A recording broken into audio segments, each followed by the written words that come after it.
السلام علیکم ورحمۃ اللہ وبرکاتہ۔ معزز ناظرین سامعین، سب کو میری طرف سے سلام قبول ہو۔ اللہ تندرست و خیریت سے رکھے۔ جو مسافر حضرات ہیں اللہ تعالیٰ ان کو خیریت سے اپنے منزل پہ پہنچائے۔ حج والوں کرنے والوں کو اللہ حج قبول فرمائے۔ تو ناظرین، آج کا موضوع جو ہے وہ حج کے اوپر ہے کہ حج کے احکام کب شروع ہوتے ہیں اور کب ختم ہوتے ہیں۔ یہ آج تفصیل بتائی جائے گی انشاءاللہ۔ اللہ تعالیٰ مجھے پورے پورے حق بیان کرنے کی توفیق دے۔ تو الحج اشہر معلومات فمن فرض فیہن الحج فلا رفث ولا فسوق ولا جدال فی الحج۔ یہ آیت ہے جو حج کی تفسیر اللہ تعالیٰ نے بیان فرمائی ہے کہ رہنمائی فرمائی ہے مخلوق کیسے حج کرے گی۔ تو اس میں بیان کیا گیا آج ایک ہی موضوع ہے اور وہی حج کے متعلق ہے۔ تو اس کے متعلق میں آج آپ کو بتاؤں گا کہ حج، اس کے معنی یہ ہیں کہ حج جب فرض ہوتا ہے جس کے اوپر زکوٰۃ فرض ہوتی ہے، اور زکوٰۃ کے بعد پھر اس کے گھر کا خرچ سال کا پورا ہو جائے اور فالتو بچ جائے، پھر اس کے اوپر حج فرض ہے۔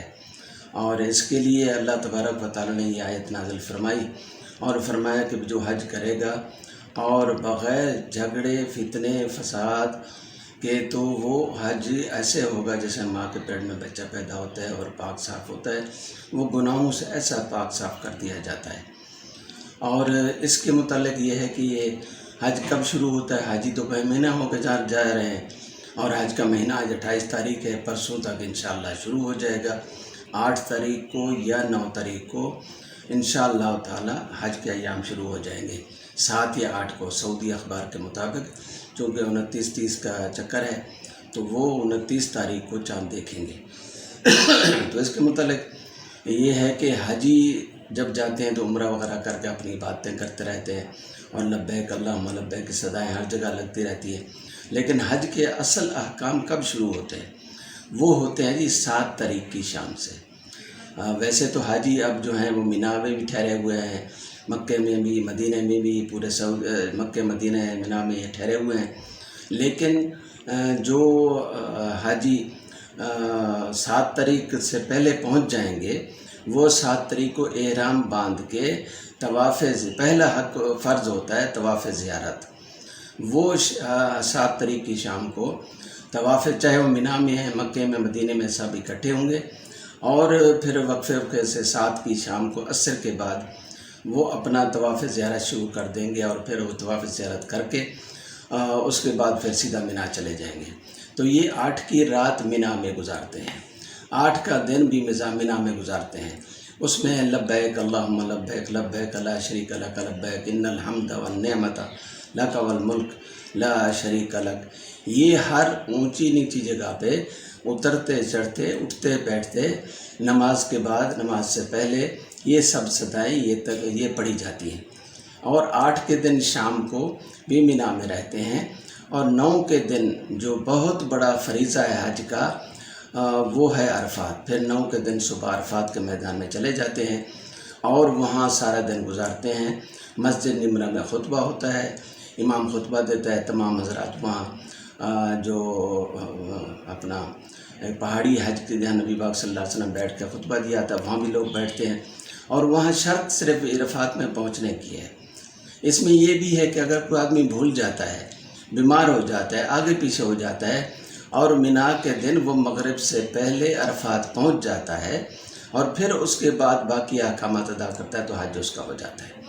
یہ بہت بڑا فریضہ ہے۔ عرفات میں اگر کوئی نہیں گیا، بھول چوک کے بھی نہیں گیا تو حج نہیں ہوگا، سارے احکامات بھی سب کر لے لیکن حج نہیں ہوگا۔